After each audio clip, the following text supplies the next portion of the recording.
Joey Slattery, that was way before your time, however. It's a little before my time, Paul. A lot before your time. Welcome, Joey, to the to Hoop City Deep Dive. I'm so pleased that you're going to be with us. And somebody came up to me and said, you have Joey Slattery on, like he's from Winnipeg. What are you doing? And I said, you wait. You will eat those words. This is one of my favorite people who knows the game inside and out, and I'm just so excited to have you here. Thanks so much for making time, because I know it's a busy time.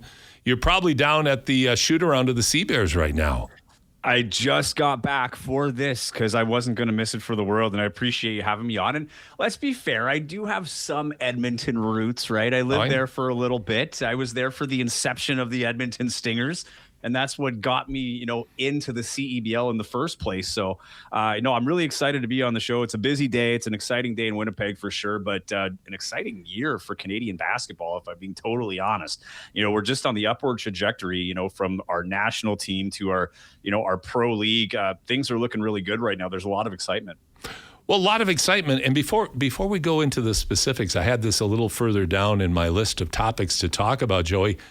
But let's talk about realistically one of the exciting announcements, although we have really no idea what this means. But I think it bears out the point you make about Canadian basketball being at an inflection point, if you will. But that Mark Cuban is now a part owner of a CEBL franchise in Brampton. Like, I saw that, and I think a lot of people thought, that's got to be AI. There's no way Mark Cuban's going to be involved in the CBL. But it's true. I think we were all like that a little bit, Paul. I'll be totally honest. I mean, I like to think I'm pretty connected with the league. I didn't know anything about this. They slipped it by you. Right, as it was a shock to everybody. Twofold on this. It's obviously very exciting. I've talked to a few people in the league, front office people, and there's clearly an excitement. It's not bad to have Mark Cuban involved with your league. I don't know how the payoff goes in terms of himself, what he'll do for attendance in Brampton or things like that. But I think the biggest thing with him joining the league was the interview that he did with CBC upon the announcement, where he talked about how the value and the undervalue of Canadian basketball. And, I know that he's, a very charismatic guy, and obviously he has a part of him that needs to sell this as well. But I think that's genuine, right? You can't put aside the fact that he was very involved with the Dallas Mavericks as an owner. He understands basketball. He understands where the players were coming from. I mean, the best of his teams were headlined by Steve Nash and Dirk Nowitzki, right? He's very aware of international basketball. And I think where that comes in handy is just the validation of everything is on the right path here. And there's an opportunity for investors, the likes of Mark Cuban, the Shark Tank guy, right? A guy who's owned an NBA team. He doesn't need to own another basketball team. He wants to own another basketball team. So I think it bodes well for the league. And I think it bodes well for Brampton, because now you've got a little bit more, dollar punch behind your product, which I'm just going to say right off the top, Brampton's done a wonderful job this offseason of turning things around. They had their season opener yesterday. There was an energy in that building I could feel on TV that I've never felt before. Well, and I think Brampton has suffered from really not great crowds historically. And so it's been a struggle. Yeah, it's been a struggle. And I mean, it's always interesting when you deal with minor league basketball, especially when you're in a major market like Toronto, because you have so many other things to do in a variety of sports, not just basketball. But when you're the home of the Raptors and 905s, now you got the WNBA there, and now the CEBL is trying to find its place in the ecosystem there. This definitely jumps it up to the forefront and brings an attention to the league that it really hasn't had before. There was, and you have to pardon me, I don't know the young man's name, but the rapper that was involved with Scarborough for a while, and I mean, I remember, cool. Yeah, and I remember Scarborough comes to Edmonton. Oh, he's going to be here. Doesn't show up. Place is filled with young kids that didn't know a basketball from a pumpkin, but they were there because they wanted to see this guy. You always have that danger in it, but I don't think Mark Cuban, he's not that kind of business guy, because to your point, Joey, he really revolutionized the NBA in how it treated its players, because he was the first guy to really give the players what I would call luxurious locker rooms, fly them first class or chartered on flights. Like, he did things that went way above and beyond what a lot of NBA franchises were prepared to do for their players. So he's always been at the forefront and always thought outside of the box. And that's one of the reasons he has all those zeros behind his name in his checking account. I will take you a step further on that. Even before the basketball revolution, let's not forget how he made his money in digital, right? In the .com era with the whole blow up. He cashed out at the right time. He knows exactly what he's doing. He's revolutionized things beyond even basketball. And that's where I think it's kind of a perfect partnership with where he is in Brampton right now, because this is a league that is really improved its accessibility, right? It was on TSN for a number of years, which was great for the league, but there's a paywall, right? It was hard to find if you didn't have the TSN Plus app or if you didn't have TSN cable. Now it's with CBC. Everything is free, right? So you're on YouTube, you're on CBC Gem, you're on CBC TV, and there's only 6 national games this year, but I think that's large in part due to the World Cup. Don't quote me on that, but there is the break between games kind of lines up perfectly with World Cup games and things like that. So I think they're putting a lot of resources as the public broadcaster there, but this is a guy that knows how to marry the two, right? I think if the league and the team is going in this with an open mind, like, let's listen to this guy. His whole life is on making the right bet. So there's something here that's working for him that's going to bring value to him. He's not here from the goodness of his heart, I don't think. I'm sure he's a nice guy, but I'm sure he's not here just like, I'm going to go support the good old Brampton Badgers. Like, I don't think that's it, right? There's a return in this for him too that he's looking for, which means there's confidence behind it. But it's a very weird time, Paul. And I know you and I have talked about this before, but there's been a lot of change in the CEBL. That last time on the show, we were talking about Mike Morreale being gone and the new leadership.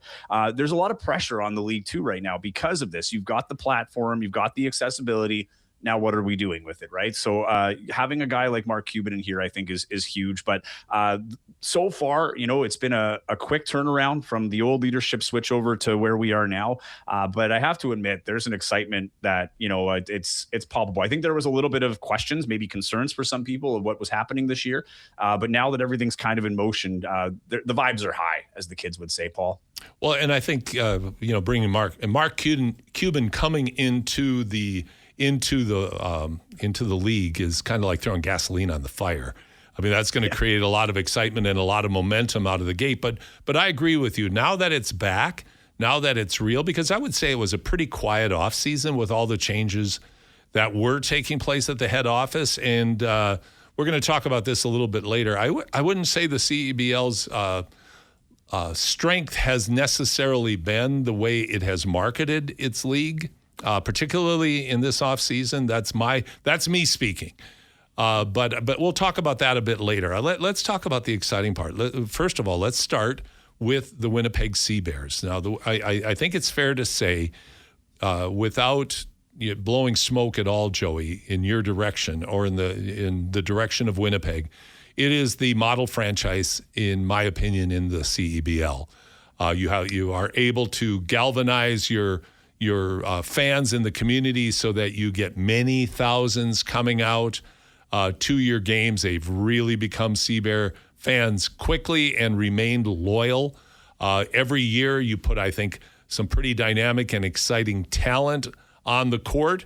And, the signing of Xavier Moon, who I know is still a few weeks out from being here because of his commitments and still playing over in Russia. But that was a major coup because everybody assumed, myself included, it was kind of a fait accompli that he was going to be back in Edmonton if he came back. So that was a major signing. But talk about the Winnipeg organization and the Winnipeg community's embrace of the Winnipeg CEBL. Well, I think first you have to give credit to David Asper on taking the big swing, right? Absolutely. This is a man who has, a very successful track record as a businessman, really helped kind of redirect the Blue Bombers into what they become, right? I think, correct me if I'm wrong, I think he was the chairman of the Blue Bombers board for a long time. This guy understands the value of business and entertainment. And I think with the CEBL, as the story goes, Filipino population here is very large, and big basketball fans, and understanding the market, right? Like where a lot of his diehard fans were coming from, which would be like the north end of the city. So when he was testing different venues, he drove from the neighborhoods that most of his perceived fan base would be coming from, and he took the big swing on Canada Life Center, which is where the Winnipeg Jets play. It's a major league arena. It's, they're not getting it for free, put it that way, right? They signed a new 3-year lease in the offseason, so they're going to be there for at least 3 years. But it is too big for the CEBL. Like, let's not sugarcoat it. This is, they do really well, but I don't think that was the expectation going in. It was more of the hope, and the hope has been answered. Now the team has been here for 3 years, right? So now you can feel the sense with the team, too, is they're not taking it for granted. That's what I get through my dealings with the team.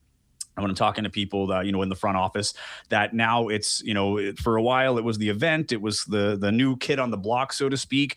But Winnipeg, or the Seabears rather, have become part of the sports culture fabric of Winnipeg, right? Like if I'm looking at the teams, it probably goes at this point, Bombers number 1, Jets number 2, very close. And then probably the Seabears, and then the Gold Eyes, our baseball team, right? And all of those teams get great support. So that's not to put any water on anybody else's fire, but it is a team that is really connected with fans for whatever reason. For a lot of newcomers, right? People that are new to Winnipeg, or first generation Winnipeggers who didn't have that legacy and tradition of growing up with the Jets and the Bombers. This is their team, right? Like, this is a team now that's been to come to them. Well, they're there from day one, and that's been a thing. The day one fans, they've always been treating them as something special. And they put a lot of resources into it. If you go to a game in Winnipeg, it feels like the NBA. They've got the toys, they use the toys. You ask any player, you ask any coach. I agree with you. I don't think it's blowing smoke. It's always the topic of conversation when a visiting team comes in here. It's usually led by, how excited are you to play here today? Very excited. And on the flip side, it doesn't make it any easier for the Seabears, because everybody wants to have their best game in Winnipeg. They want to have it under the bright lights with the big TV cameras, right? It's a place that everybody circles on their calendar every year. But it is very much a cultural thing here in Winnipeg. You see people wearing Seabears gear in the winter when they're not playing. You see people wearing jerseys. You see sweaters. It is part, like as I said, is that sports culture fabric that you have it in your collection with your Jet stuff and your Blue Bomber stuff and your Gold Eye stuff. And it's been really well received. But now I'm going to be a little bit of a damp, wet towel here. Wet towel. Here comes Joey, the wet towel. They haven't won a playoff game yet, right? Last year, it kind of hit a boiling point going into championship weekend. They started losing at home, which was weird. They weren't used to that. They had a very successful home record. Last year, we saw the other teams performing better here at Canada Life Center. You saw the fire Mike Taylor signs, who was the head coach, who eventually did get let go in the offseason. So fans now want wins. And it's, I think the team feels that a little bit. Again, today, the long weekend, so it's a little bit weird for an opening game. But yeah, I think they're already over 7, inching towards 8,000 tickets sold, and they'll probably get a lot of walk-in traffic. It's a cold day in Winnipeg here today. I don't know if many people are hitting the cabins, or cottages, whatever. I know every region calls it something different, but I think they're off to a good step. But Teddy Allen being back, and I know we're going to get into that, is the big draw right now. That's when all the talk when he was re-signed, all has been forgotten. He is a totally different guy, and people, the roof is going to go off the place tonight when they introduce number 8. To have someone come back like Teddy, who's, a bit of a lightning rod because of the type of player and personality that he's been, though, he still has endeared himself to Winnipeg. And the fact that you would get back what you think is a much more mature version of somebody who is capable of being one of the very, very best in the league, night in and night out. And if he has settled into that, if he's maturing into it, the rest of the league needs to look out. And boy, do they ever need to look out when he pairs up with Xavier, when he gets into town as well. I think you made some great points, though, and this is why I consider Winnipeg to be the gold standard of the way they've ingratiated themselves and woven themselves into the fabric of the community. But I also I want to get into the importance of winning in the CEBL, because I'm like you. I'm now looking at it as a league that now we've got history. So we can't, I don't think the communities, the cities are going to be as happy anymore just having a team. and just being thrilled that, boy, we got professional basketball in Canada. That is great. But the league, under the funding of and the vision of Richard Petco, who wrote the checks for a lot of years, and the high energy work led by Mike Moriali and some of his team like Josh Nestor and some of the other folks at the head office. But Mike was cloned. It seemed like he was in every city, every game, because of the way he hustled around the league. But now people are at the point now where their team is their team, and now you start heaping expectations on it. Like you said, Winnipeg's at the point now, well, this is great, folks. Are we going to win? And you hit the nail on the head. And I know I've said this before and I won't stick too much on it, but the league owes a lot to guys like Mike Morielli and Richard Petco who got this off. And it's in a good state to this new leadership group that now is taking it into a new direction, right? They're trying to make this global. They're trying to make it more accessible. The basketball has been set up, but it is important now, right? Because it's becoming, I've always said the CEBL's potential is to be what the CFL is to football. Right. The way the game has grown, you look at the statistics across the board, and I know it's the same in Edmonton. The growth of basketball has been astronomical in the last 10, 15 years, even going back 20 years, right? When the Raptors start coming about, they start getting better. Vince Carter, they win a championship.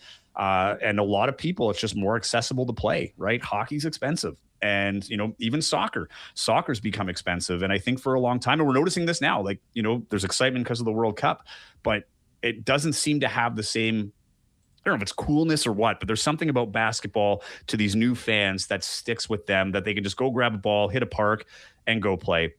But when it comes to winning now, there's owners in the league. So those guys were writing the checks for a long time. And this is where I think the change comes about, is now these owners have to ensure that their investment in these teams, in these cities, are seeing a return. So now the winning does become important, because you're not just the Winnipeg Sea Bears run by the, CEBL or their subsidiary of the CEBL, or the, Edmonton team that's all owned by the league. No, now you've got owners that say, hey, we're paying the checks. We're hiring these players. We're hiring these coaches. We need butts in seats. We need them buying concessions. We need them buying merch. And if you're not winning, it's not working, right? I mean, you look at Saskatchewan. They've struggled. They are the last team to be purchased in the CEBL. Ottawa and Saskatchewan were purchased over the offseason. So now it's a league full of owners. But now it's a sense of, with the new playoff format, there's incentive to win. Because now if you can get that top seed, you get a home playoff game. That's extra gate. You look at a place like Winnipeg, they get to the finals, Paul, right? And if they get that home advantage, if they finish top in the league, if that were the case, speaking totally hypothetically here, they would have possibly two home games of 15,000 people. Think that's motivation enough for an owner to, put a little investment and get their players to go? Owners are talking to teams. Don't kid yourself. They're going and giving pep talks and having the teams over to make sure that they understand that, hey, this isn't just for fun. I know you're here trying to advance your careers, but while you're doing this, you're going to do well for me. I'm giving you the opportunity. Now I need to see you pay me back in terms of effort and wins. I think you hit on a key element, and I think it's a correct element for a healthy league going forward, is it has to matter. It can't just be a convenient stopover in between playing overseas. It has to matter in and of itself. So important. Pardon me, Joey? Which is why the Canadian rule is so important. Absolutely. So to listeners that don't know, there's a Canadian rule, kind of like the CFL. There needs to be 2 Canadians on the floor at all time, and you can only have 5 imports dressed, 6 altogether. So there's a limit on how many people outside of Canada you can have. And sorry to cut you off, Paul. I think you're hitting it on the head, and I want to say it before I forget. That is important, because these Canadian guys that play U Sports or go to the NCAA aren't ready for the NBA yet. They can come back, play at home, and it means something. They're playing for their hometowns, or they're playing against their hometowns. David Walker, for instance, who plays on Winnipeg, is from Scarborough. The guy's going to be foaming at the mouth to play Scarborough. He wants to beat his hometown. Hey, I'm going here. I want to play with the best. I'm putting my city on the map by beating my city. Those are the types of attitudes that are going to carry this league. So you bring a bunch of G Leaguers in, because I know some people say, well, is it really the best of the best? I'm telling you it is. That's why Mark Cuban is here, because the Canadians, after the Americans, produce the most NBA players. The talent is sky high. This league gets substantially better every year from a talent perspective. So 100% these guys are important, and they are the ones that are going to carry that importance, like you say, where it matters. Because There's a bunch of guys from Winnipeg on Winnipeg. They want to win in Winnipeg. It's not just a thing. And they tell the players that it's a privilege to play here. And you're 100% right. There needs to be a care about it. And I think it's there for the most players. And the guys coming in are learning it on the fly. Couldn't agree with you more. Joey, we're going to have to take a break right now. Stick with us. We're going to come back with our second half of our deep dive conversation.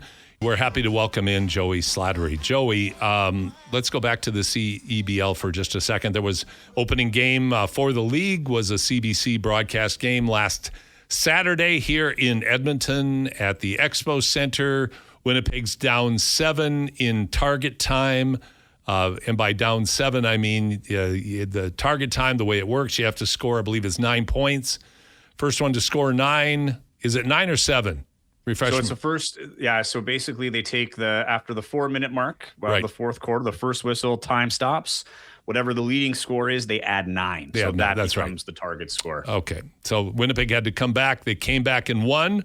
A couple of free throws by Winnipeg University player. Exciting comeback and win. Disappointing, of course, for the Edmonton Stingers, but an exciting way to start, for the league to start off. Before we go back to the league, I have to tell you, Joey, and you talk about a wet blanket. This is one big wet blanket here for me. I hate target time. I loathe it. Really? I loathe it. Really? Why is that? Let's do our counterpoint here. I'm going to come at you from old school guy, curmudgeonly old guy. But there's a reason why 8 years into this, no other major league in the world has picked it up. That's number one. I know they have it, I believe, in the 3-on-3 league down in the States for the women during the summer. But the other thing is, if you've got something that 8 years into it, you have to explain every game to everybody watching. To me, that's a problem.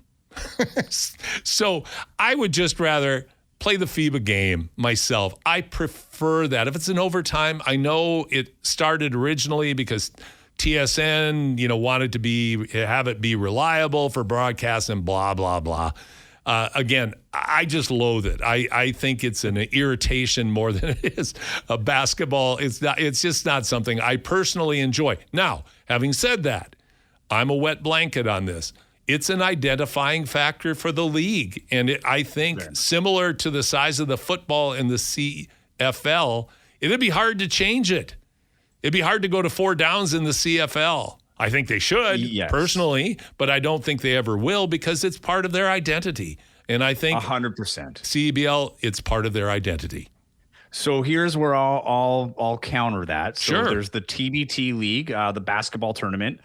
Which is a huge viral thing every year. They go by the target score. You're right, though, the women's 3x3. NBA has tried this with great success at the All-Star game, where players loved it. And that was a few years ago now, but it was one of the more competitive NBA All-Star games that we've seen. And I've heard that it's something that they've been toying with overtime.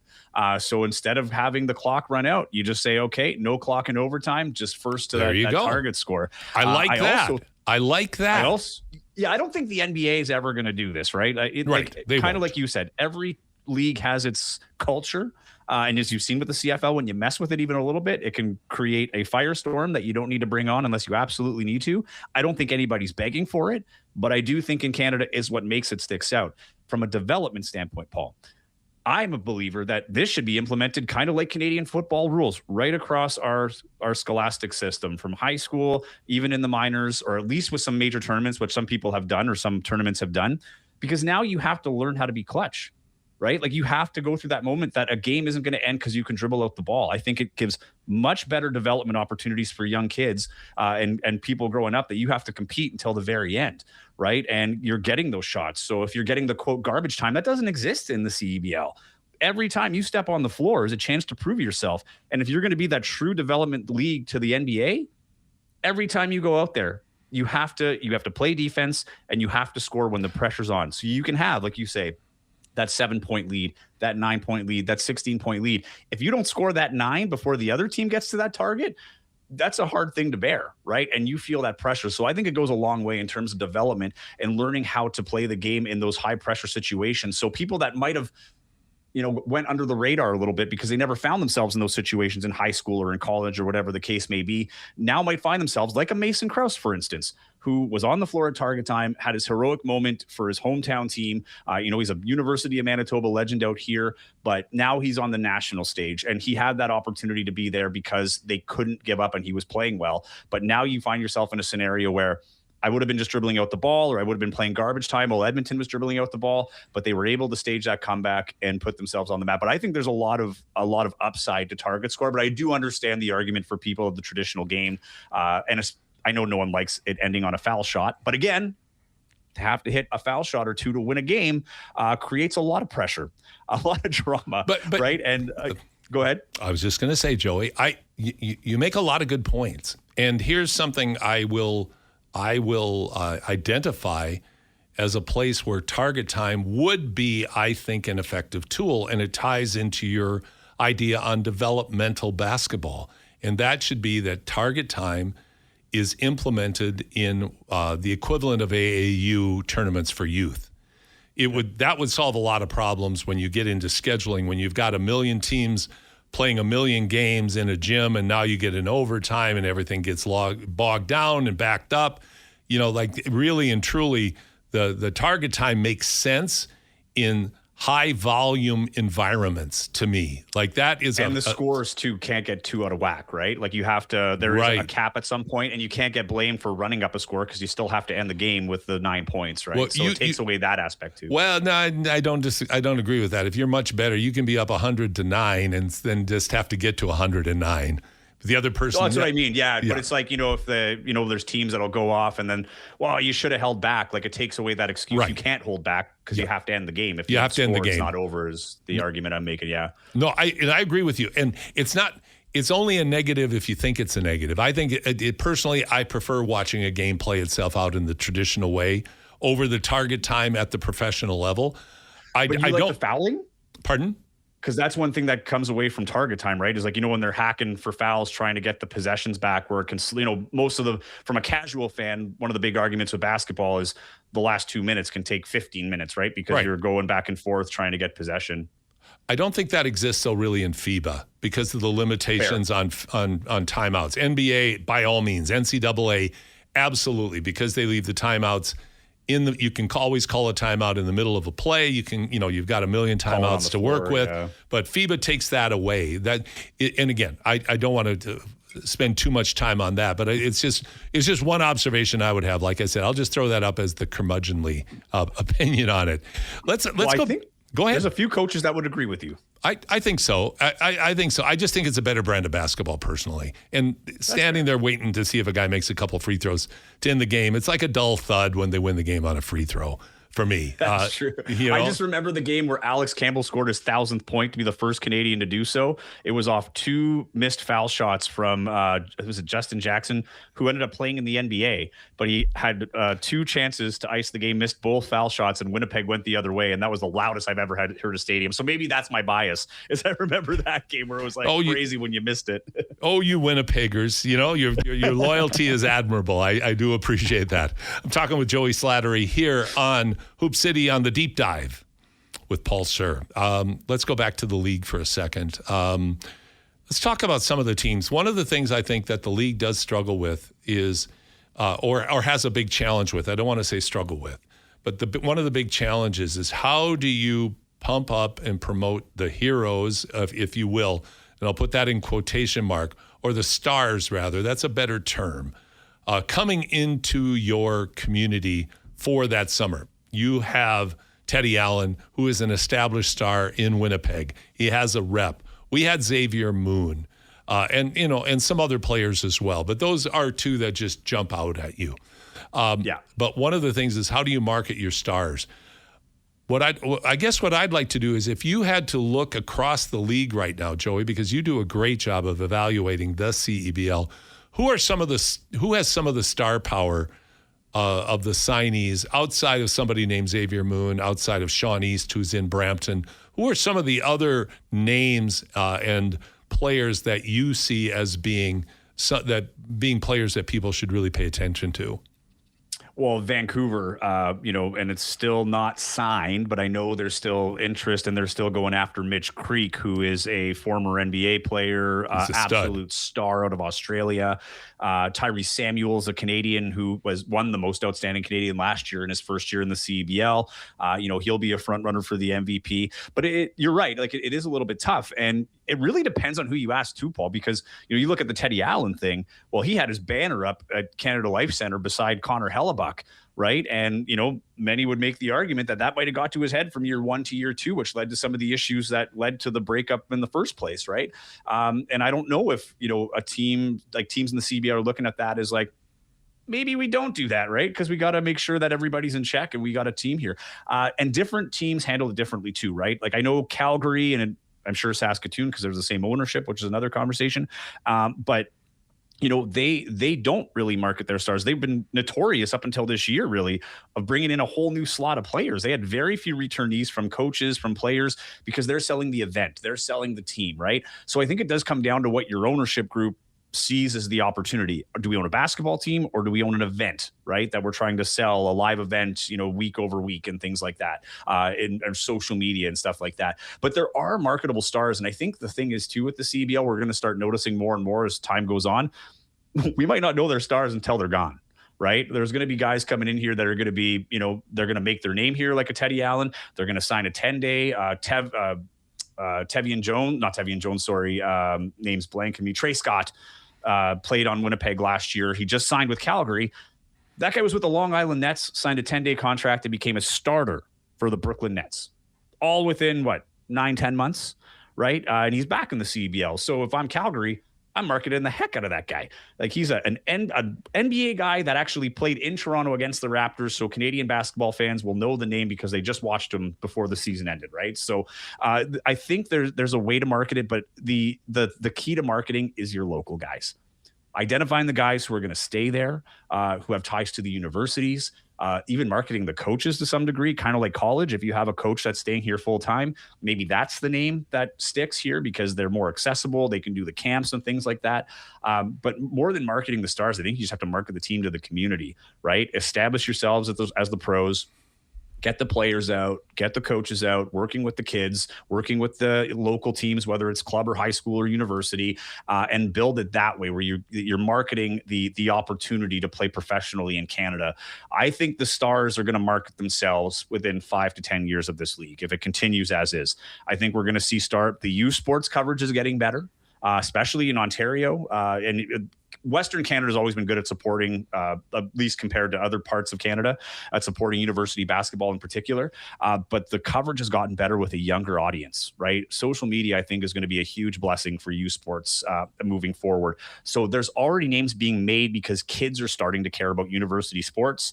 They naturally go into the CEBL through the draft and the development. So I think what we're going to start seeing, like a Simon Hildebrandt in Winnipeg, might not be a familiar name in Edmonton. In Winnipeg, he's a household name because He played at the University of Manitoba. He came in as a development player. He played well with the Winnipeg Sea Bears, the local team. Went off to the NCAA, had his March Madness fun. Now he's back, and people couldn't be more excited about it. He is a star here. He will be marketed forever until he does not want to play or cannot play in the CEBL anymore. So I think that's the key, is really kind of trying to elevate youth sports. If I'm the CEBL, I'm trying to elevate the youth sports and even the CCAA as best I can in the off season. Try to get those players out so then when you have your signing day, which used to be a draft, the names are already familiar. I think there's, Persevere's an account, a social media account that does great work. There's a few scattered around. I don't want to name them because there's too many and I'll forget some. But I think the younger audience, younger than you and I, Paul, that are going to carry this next because there's a real desire for Canadian right now and consuming Canadian. So if you have the top players outside of the U.S. playing here, being developed here, and playing some of their pro here at the very least, that's going to do wonders. I agree, and I think you summarized it very, very well, and I think you named some of the keys. I'm going to throw something at you again as a bit of a consideration. You bring in a local coach in Winnipeg who's sticking around. We have one locally here. What if they don't succeed? Now, what we talk about the pressure is on for wins. One of the difficulties or one of the challenges is if you keep local talent here and they're attached into the community, and they don't meet expectations, that becomes a little bit more awkward when you have to make decisions. Now, having said that, this is, after all, a business. This is, after all, a professional league. Stuff happens, and it may happen at some point. But there's also, that has to be clearly defined by the ownership of what their expectations are out of their program in terms of not just how they connect to the community, but how they perform on the court. And I wish I had the quote, but when they announced they were moving from Mike Taylor and making their coaching search, David Asper, the owner, said something is, we need the prairie grit and dirt and the fingertips and the, whatever, heartland heart, or some great poetic thing about the prairies and what they wanted to reflect their team. But that's what it is. It's a reflection of the team, right? Absolutely. And you look at Winnipeg's coaching staff, it's all U Sports guys and CCAA guys. Two of them are from Brandon, Mike Rainbow, the head coach, and Jeremy Wallinga, one of the assistants, who coaches in Fort McMurray, actually, at Keano College, right, in the winter season. But you're 100% right. But put it this way: if it were the Edmonton Oilers and an Edmontonian was a head coach and you didn't make the playoffs, if Chris Knobloch was an Edmontonian, and maybe that's not a good example because I know there's a little bit of no, it's okay. It's okay. Some don't. But let's just say they were, Paul Coffey. Let's say Paul Coffey's the head coach. Great Edmonton Oiler. Right? Yeah. So, he's in the city. He's from the city. But you're still not bigger than the team, right? And I think that going in. I think Mike Rainbow knows that if this doesn't work out, it might not. I think that's probably why he didn't leave the University of Winnipeg. Right. He's still the head coach there. So it's 100% something to think about. But I think that's more on the coach accepting the job. Are you willing to live with the lack of success and how that's going to affect your life in the city moving forward? These are all competitors. It is pro sports, right? 100%. And I think everybody knows once you get to the pro realm, it is a little bit more cutthroat. It's not as cushy as a U Sports job in the sense that, it's easier to lose your job based on success and lack of success. But I think that that going in, and I would at least hope I'm not privy to those conversations, but I would hope that is something that's discussed and put forward from an ownership group so that there's no surprises when it's all said and done. It happened with Mike Taylor. Mike Taylor knew at that third year that they were likely going to go another way. He was hoping they would change their mind, but they didn't, right? I think that decision was made even before the season started last year, that Mike Taylor was probably on his last legs in Winnipeg, because he did what he had to do. There was a mandate for him. He hit it out of the park. One of the best coaches you could have from a community standpoint in terms of selling the product. But now they need some local identification through Mike Rainbow, a well-respected coach across the country. And a lot of people know him here. They're rooting for him. They want him to succeed. Don't get me wrong. But 100%, you give him 2 years down the road and they've got 7 wins combined, you will hear the boo birds and you will see the signs in Winnipeg for sure. Interesting. It's an interesting time, and it's a transformative time in the league, like you talked about so well, Joey. Is the new management, which is really, I think, still getting its legs, still figuring out what it is supposed to be. The league now has evolved into where you've got some new ownership. You mentioned before, Saskatchewan's team is owned by the Calgary group, so you've got dual ownership there. That's controversy. So I'm going to give you a buy or sell question. The name Mamba, buy or sell? Sell. Terrible name. Yeah. It's past that for sure. I was seeing him out there today, and the funny thing is, I'm at their shoot around, and their shoot around stuff is the Rattlers colors. So I was kind of laughing to myself, like, okay, we're kind of caught between two worlds here. Yep. I think with the Mamba, if I'm being totally honest, I don't know if it's as much that I'm against the name Mamba. It's just that there's no admission that it has anything to do with Kobe. No one ever said the word Mamba until he had the Black Mamba mentality and marketed it to, the nth degree. Totally agree. But it's just this unwillingness to just admit, it's our little way of acknowledging Kobe Bryant. It's called Mamba for a reason, not Mambas. I'm pretty sure that was the name of Kobe's, youth team that he had with his daughter. But anyway, it's, it is what it is. I really like the Rattlers in terms of the name. I like the branding. It was appropriate because it was a snake that was actually in Saskatchewan, a rattlesnake that's very unique in this country. Yep. A Mamba, spin it every way you want, but it's just creating more controversy, I think, than you need. But I also know that Jason Ribeiro is good at drawing attention. And, I got to give them credit there. We've talked a lot about the Saskatoon Mamba this offseason, whether it was positive or negative. But at the end of the day, Saskatoon's back on the map. People are watching and people are commenting. They're getting the engagement that they want out of it. And I'll tell you what, Paul, if you win, winning forgives everything. Isn't that the truth? Tried something new. You've gone in there. If the Mamba win the next 4 championships, guess who's going to love the Mamba? Province of Saskatchewan, and that's all that really matters to them. But you put a little pressure to win now, because if you want to keep that branding and you want to see some success, you have to make it something that attaches to your audience, to your fans, and that they connect with. And if you win a few games and have an exciting season and have some, like you were saying earlier, some stars that are tied to the Mamba and players that come back, because Saskatchewan has struggled at that forever, at bringing players back. Now it's a new ownership. And, I don't like the name. I know there are probably few people that do like it, but that is their decision. They're marketing it. They have a plan. We'll see how it goes out. But I would 100%. I wasn't a fan of the announcement when it came out. What I'd like to end our conversation on as well, though, is that all the positives that the CEBL brings to Canadian basketball, it fills a gap that needed filling. And tip my hat to the visionaries who put their money where their mouth was, and they made this league possible. And now they've transitioned into an individual ownership league, and you have owners like the Aspers that are making such a difference. And good on Winnipeg for what you have built there. You really are the beacon in the league. I mean, Edmonton's got a real nice franchise here too. We've got a good thing going in this city. A lot of the other cities are doing really, really good things, but you have to have somebody on the mountaintop. And to this point, that certainly is Winnipeg. And Joey, thank you so much for joining me today. I hope we can do this again real soon. Tell people how they can follow you on social media. Yeah, thanks for having me on the show. At Joey Slattery TV is my Instagram. That's where I do all of my game day reports and coverage of the CEBL and the Sea Bears. I also have the Target Score podcast and their local markets. So we've got a show in Winnipeg, in Brampton, and in Vancouver.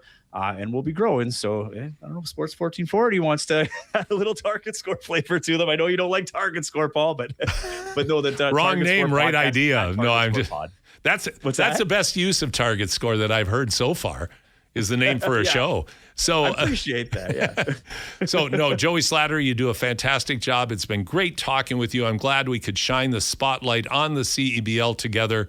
Thanks so much. All the best, and we'll be in touch soon. You bet. Anytime, Paul. Thanks for the opportunity. Appreciate you.